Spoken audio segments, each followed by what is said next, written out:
done, I've often blended colors together in a double boiler and then drizzled it over the canvas that I was working on.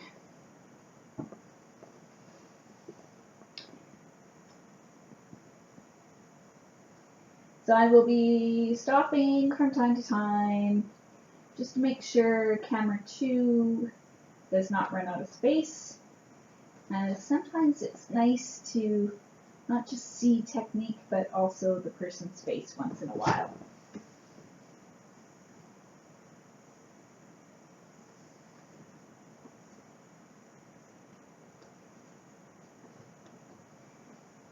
I may actually stand up because I'm finding sitting a little awkward and I'm not getting as much pressure to spread this because it is a little bit cold.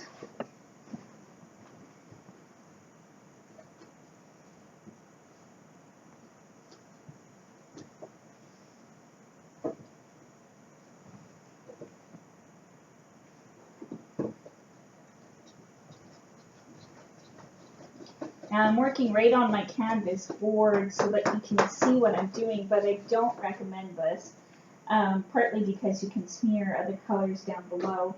So actually working on the table surface for another board or something where it's clean, I'm just rolling this piece out as I'm going to use it to create my horizon line. And then I'm going to, oops, push it down.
I had stopped the video and decided to get some cushions. That way I could still sit.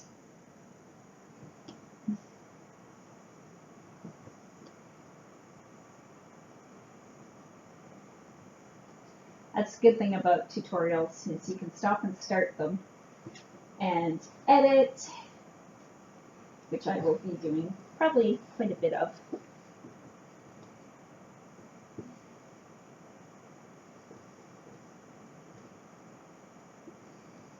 Want to try and get the sky going all one way. I kind of smeared up and down and all around.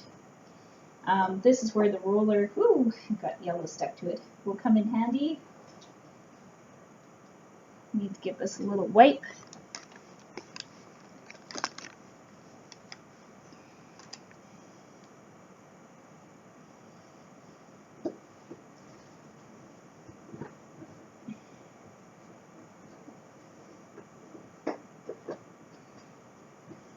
Makes for a somewhat smoother sky.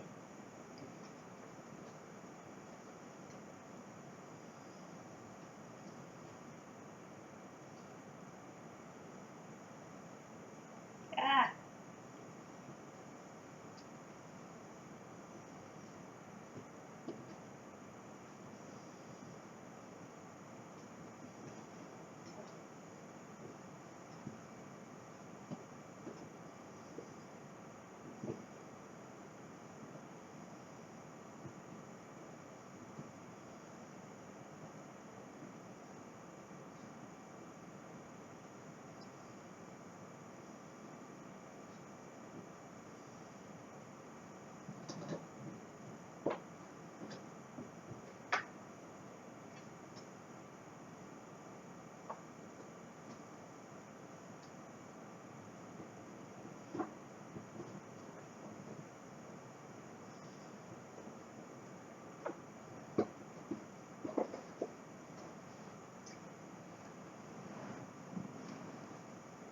So I made it a little bumpy. One thing I should mention about plasticine art, if you want to frame and hang it, make sure you use an open frame. Don't put glass over your plasticine. Plasticine does off gas, and over time the frame will just kind of cloud up.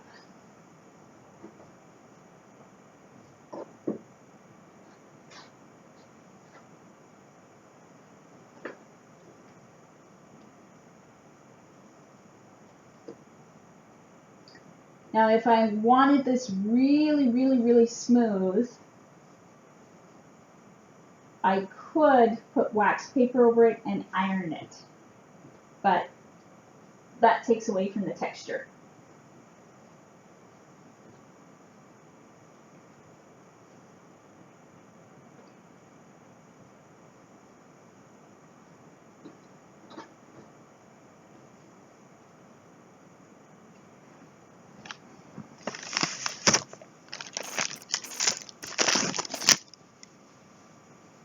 All right, it's looking so nice.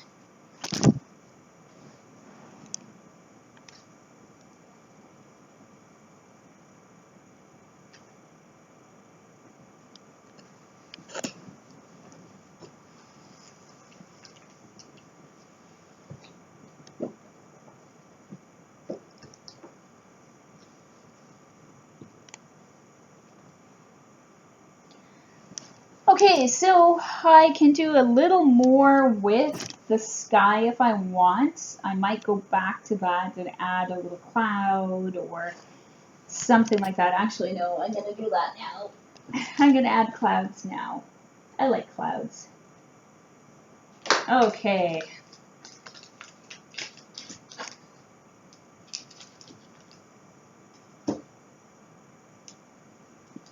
So I'm just cutting off some of my white.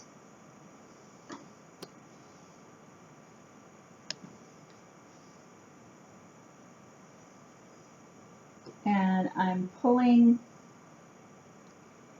pieces, and I'm just kind of doing a tiny like little mush between my fingers, and then I'm kind of pushing it down to make a nice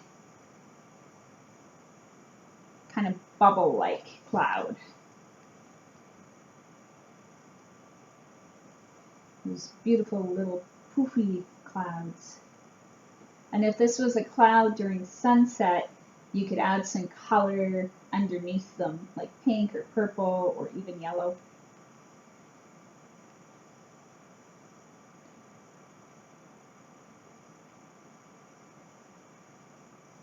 In one of Barbara Reed's tutorials, she shows how you can make cloud pictures,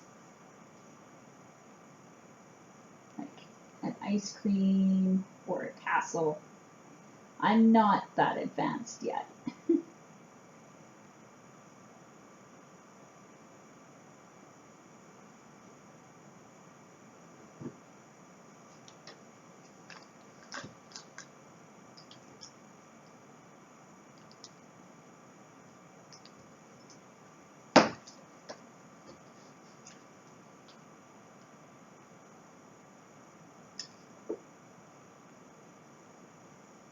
Blend the seams a little bit. This is where the silicone tools, there's my toolbox.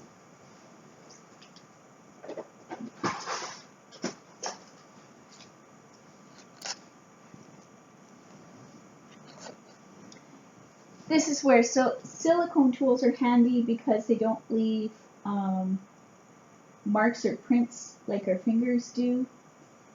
And so I was trying to blend the seam of the cloud to make it a little more kind of like cloud-like, wispy.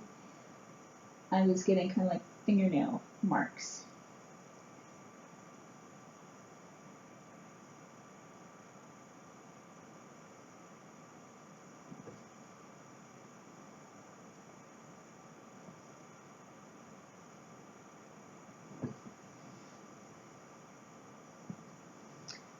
There. Poofy clouds.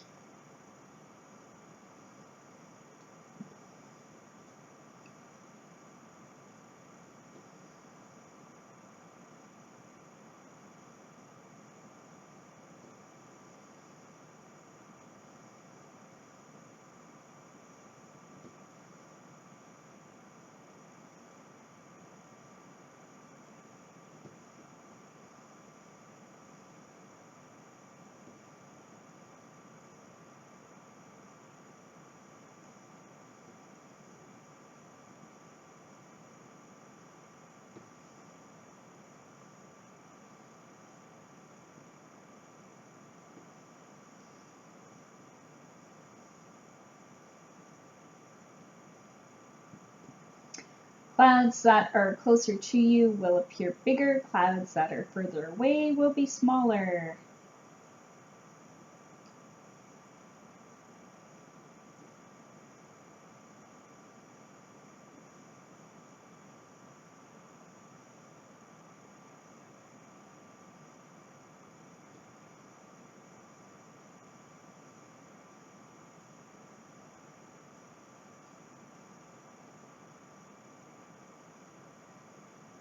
That one almost looks like a face.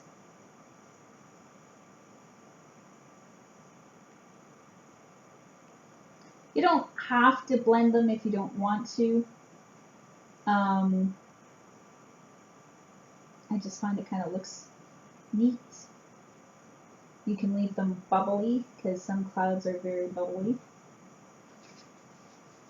So 3 clouds in the sky.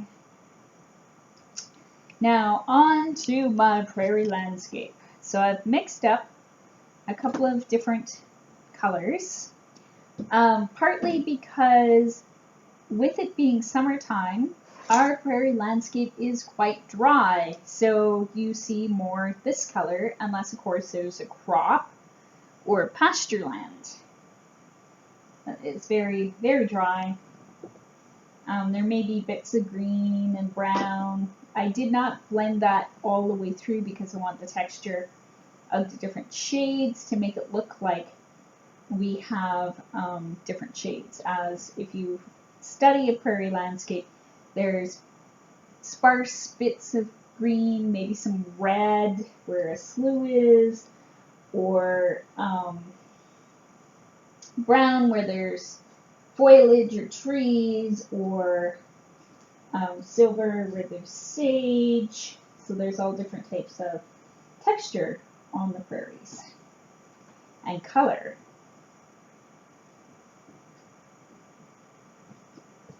Sometimes you'll drive past a grove of trees, though when my ancestors first came and were traveling the prairies, there wasn't as many trees due to the fact that it was dry, deserty type landscape, and so they helped to plant trees as they traveled. At least that's the stories I've been told.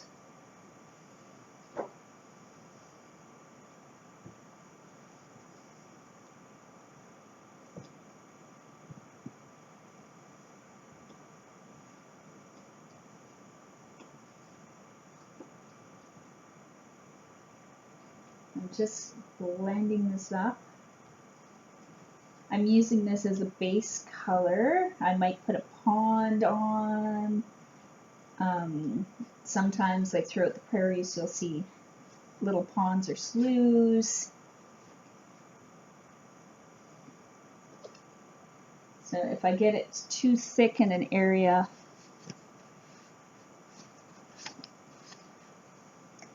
I will kind of squish.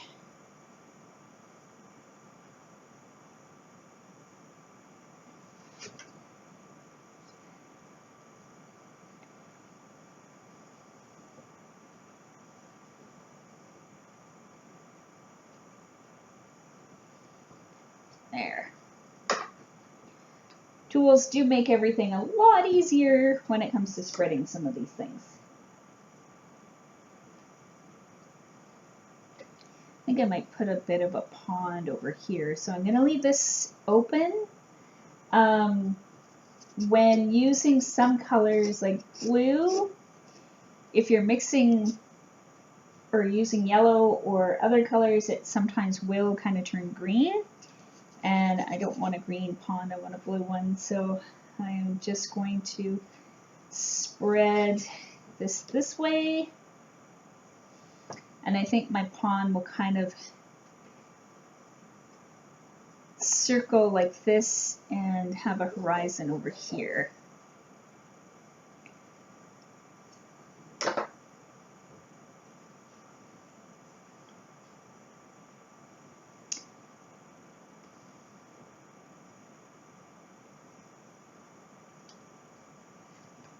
So I have mentioned Métis through the video in numerous different places. You may know this or you may not know this. Métis means mixed blood or mixed person. And what makes me a mixed person is my ancestral grandfather, so my ancestor, had come over from France and had come to Canada for kind of like a better life.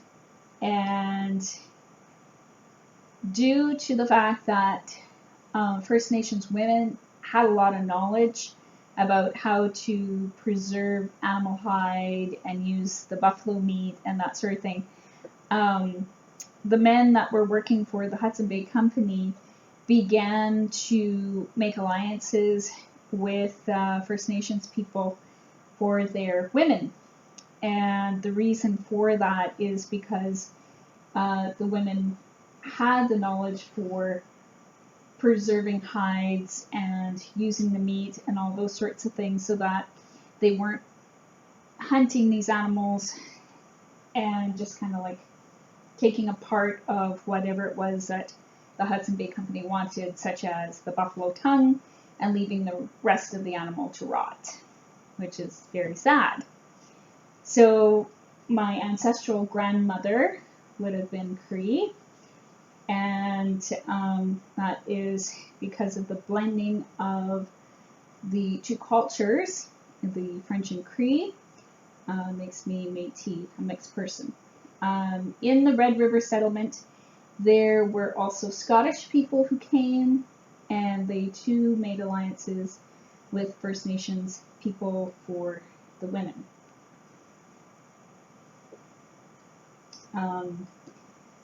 The men who had made alliances with First Nations people often married the women, and so they had and raised families. Much of my culture is a blend of French, Scottish, and Cree. So our language, for example, Michif, has all French nouns, so such as like how you would say grandmother would be grandmère, and then Cree verbs. Like First Nations people, our language was lost, and we are slowly reclaiming that aspect. My great-grandfather, William Dumont, was actually put into residential school, and at the age of 10, he and 2 other boys escaped, and they were able to find their families. So there's similarities, but we also have a very unique culture as well.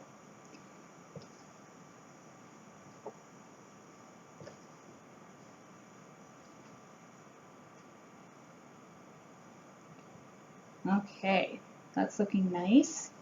So I'm going to use a little more of the sky blue to make some water.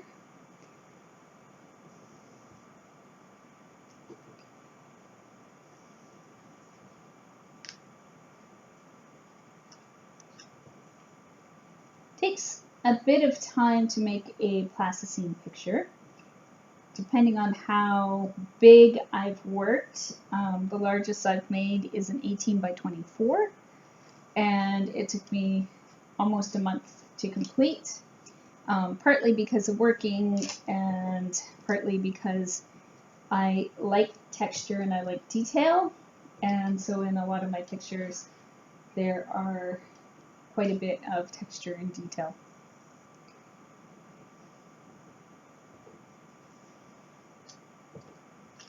Of course, you can make your picture as simple as you like.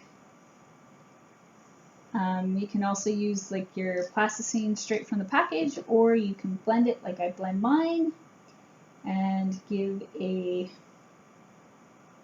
beautiful texture like that. Just kind of smooth this out a bit. I'm going to put a little white around it because often around ponds in Saskatchewan, there is quite a bit of alkali, which is a white, kind of salty type substance that lines the shore and at times comes up through basements.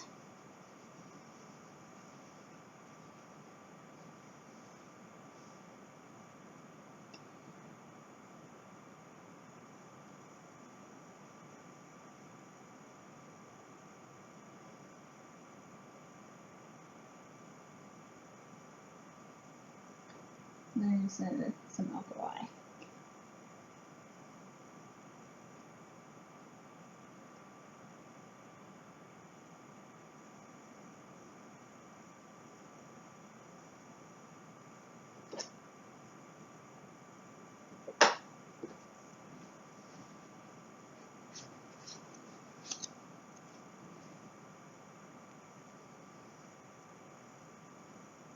Oopsie. I meant to thin that out, not press it off the page. There.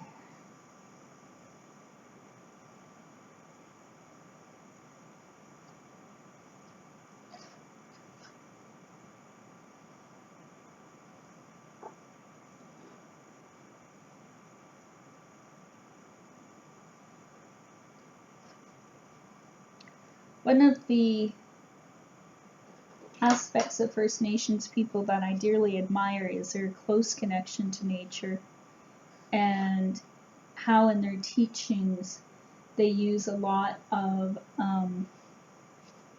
lore about animals, and they believe that everything in nature has a spirit and that how a great creator created us to live in harmony with nature.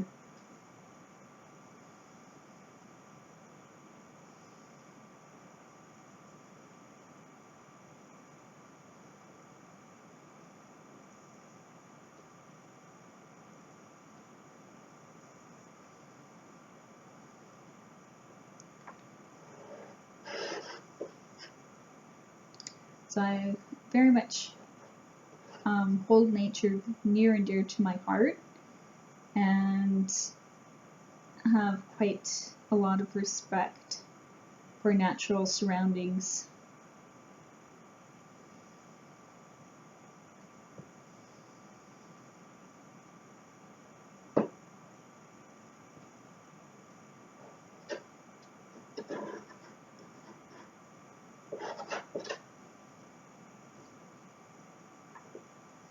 You will find with the Métis culture, because of our ancestral grandmothers being First Nations, you will see similarities with beading and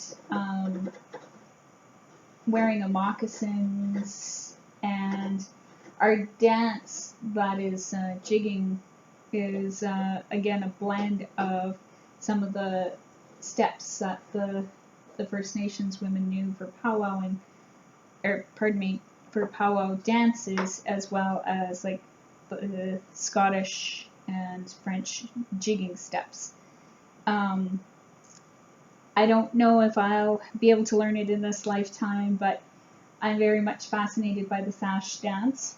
That has a history that appeals to me and is quite interesting.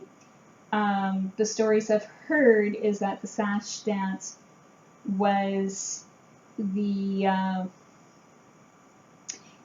Sash Dance derived from the Scottish sword dance. So I can't imagine jigging between sword blades, but I think sashes are a lot safer. Ooh, I love how this is blending. I'm just giving kind of like some tall, I don't know if I'll make it tall grass or short grass.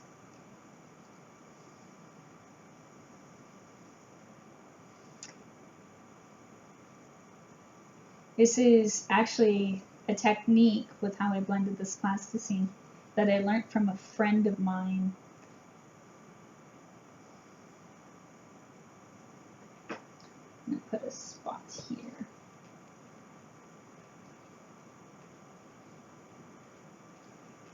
as I like to work with plasticine and have plasticine days and all those sorts of things with my friends. And so one of the things that she did that I found interesting was she had taken bits of plasticine. I'm going to use some bright green and a bit of the sage to demonstrate it. And she took it and she just kind of mushed it like this with her fingers, but she didn't blend it all up like I blend mine. And then there was this texture to it that came about because it wasn't completely all blended together. And then she put it down on her board that she was working with and just kind of spread it around. And I found it fascinating because it gives a different texture to the pieces that you're working on. So I think I might want some orange perhaps, or maybe a bit of the brown and orange blended.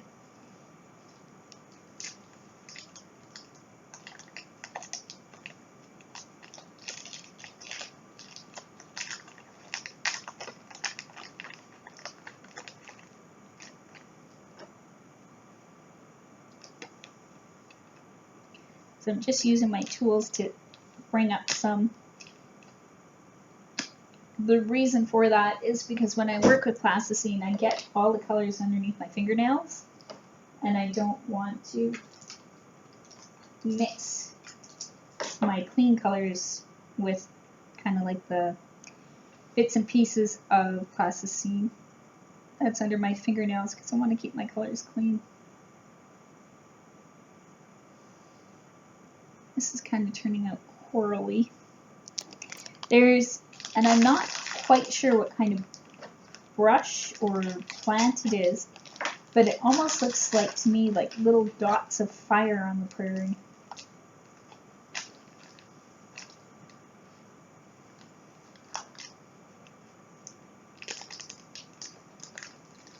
It's quite kind of like a browny red color.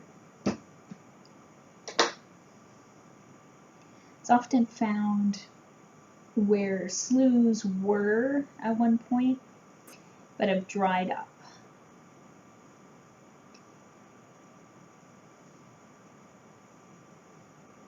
Still more coral.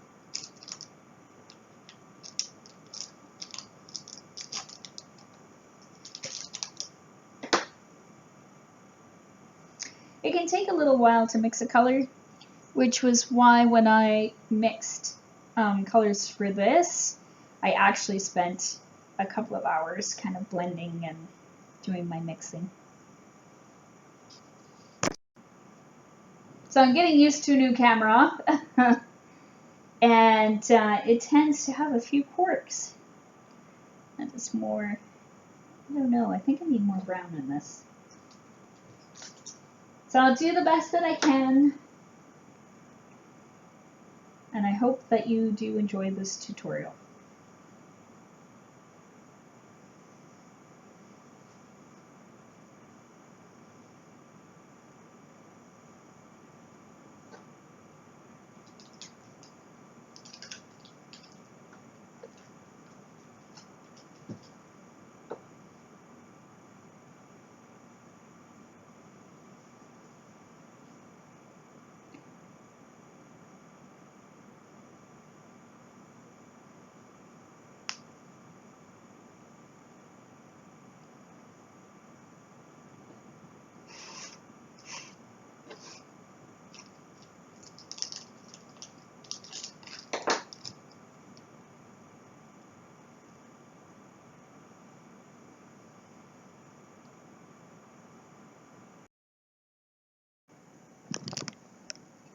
Alright, I got a nice red color here.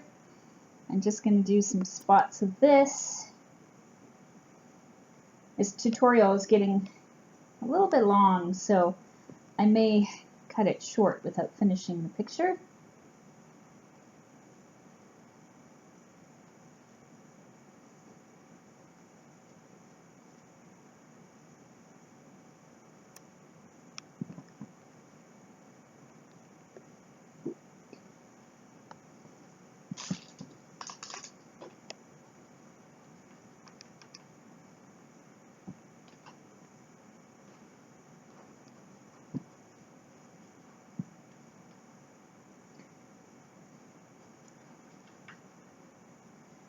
I want to put just a few little cattails along the bank here. So I kind of rolled out some little snaky pieces.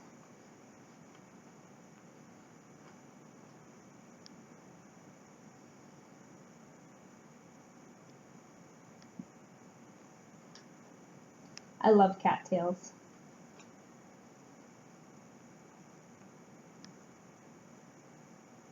So of course I could fill this all in up here and so on and so forth. And then I'm going to take the brown I rolled out and just pinch pieces off and kind of make them a cattail figure and push that down.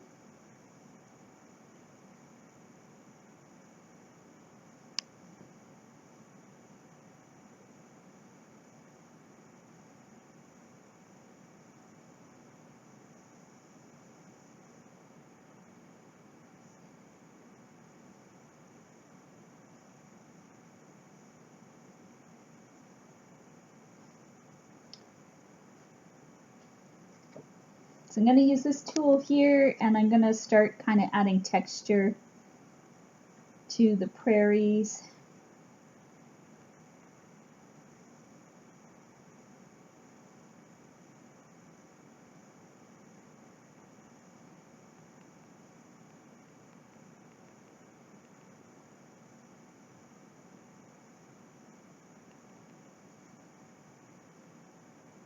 What I love about Plasticine art is you can make it as simple or as detailed and realistic as you like.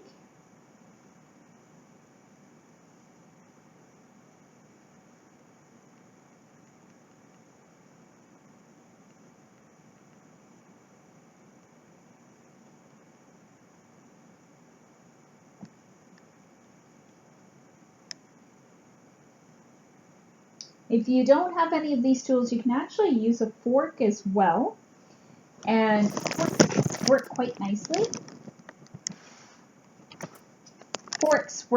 nicely. So you just do a similar stroking texture. This is wider than the pins, but kind of leaves a nice little grassy texture as well.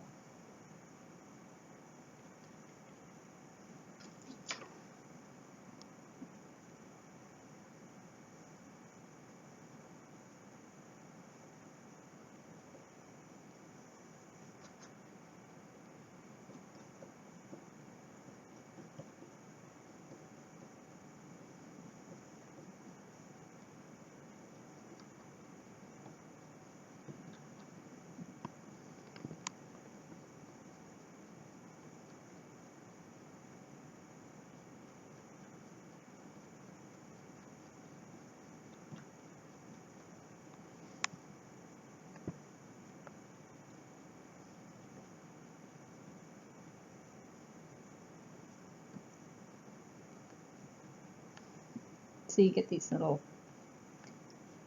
things from making textures that I just kind of roll gently off.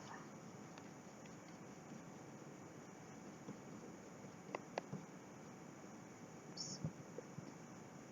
Poor little pecan tail.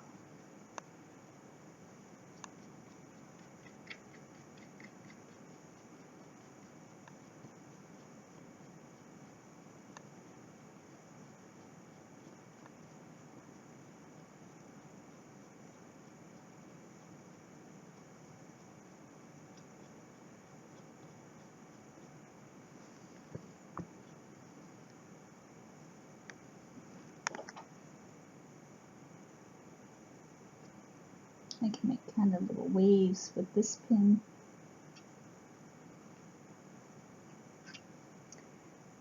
Poke along here.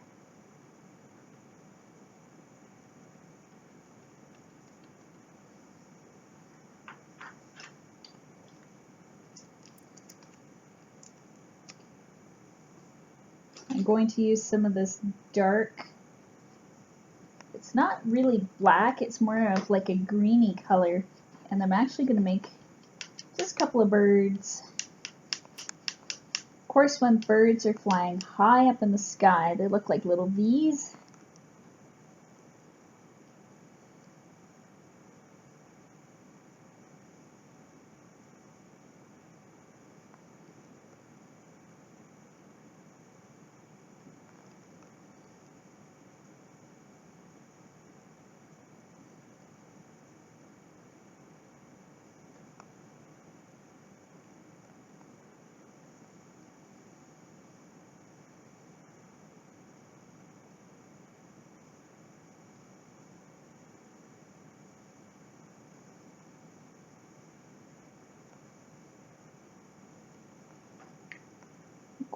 More.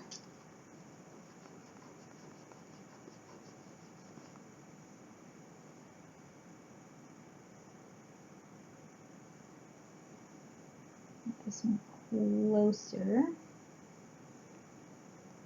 since it's a bigger bird.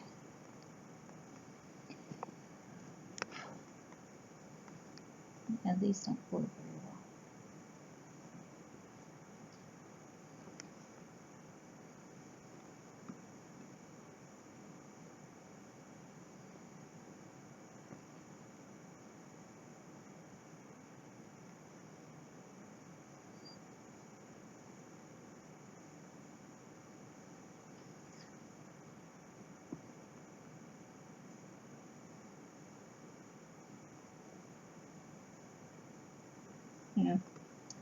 Don't really like how that looks. Do you know, I should put in some sagebrush.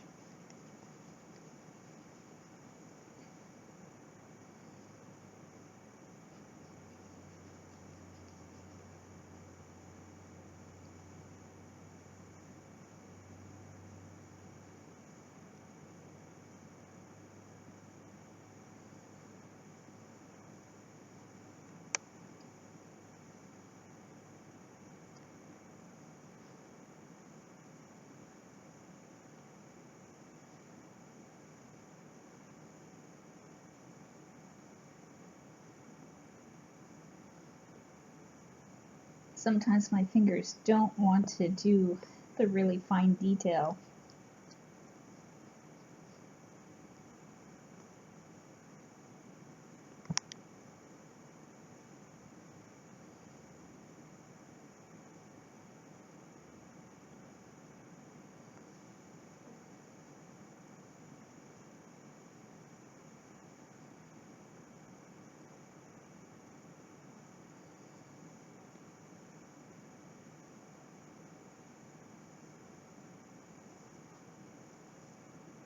Now, because this one is closer to me, I am making it so that you can see the individual leaves on the sage.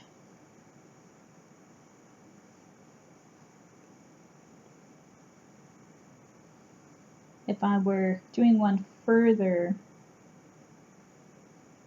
I'd probably just kind of do a spot like that and then just draw it out.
Other thing that I should mention about Plasticine, if I'm doing something very detailed like my owl, I'll actually draw it out on paper first and trace it onto the Plasticine background that I've created, just because there's a lot of fine detail in it, and so I want to bring that out.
I could continue working on this. For example, I could add little prairie flowers.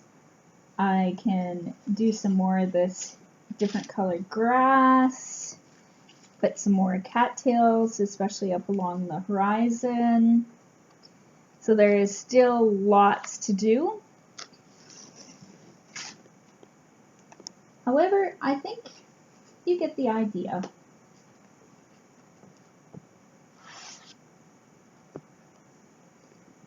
There is my picture. Thank you so much for joining me for this tutorial. I hope you will share with us your picture.